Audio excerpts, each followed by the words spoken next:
Saya mendapat duit bulanan daripada suami saya melalui perniagaan dia. Bolehkah saya memohon pinjaman? Tuan-tuan, yang pertama sekali, suami anda berniaga dan suami anda memberi wang kepada anda melalui akaun syarikatnya.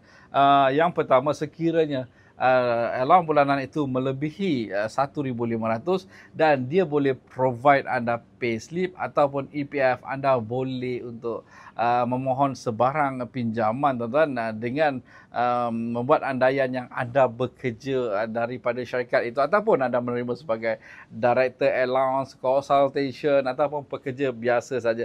Tetapi untuk anda yang menerima wang syarikat yang diniagakan oleh suami di bawah 1,500 dan tidak ada bukti caruman EPF ataupun tidak ada penyata gaji, tidak boleh untuk MyLoan bantu anda.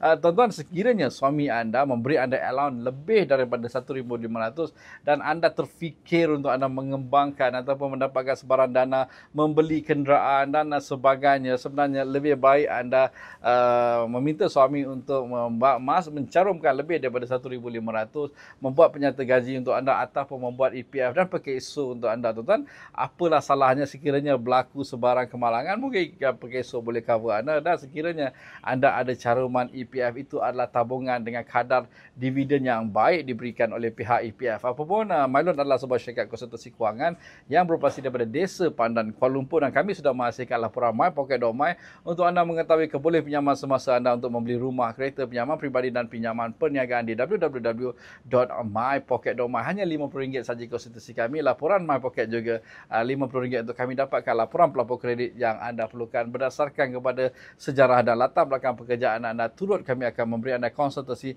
mendapatkan dana ataupun membuat pengstrukturan semula komitmen anda. Seperti biasa dengan MyLoan, pinjaman anda menjadi lebih mudah. Assalamualaikum, salam sejahtera dan jumpa lagi.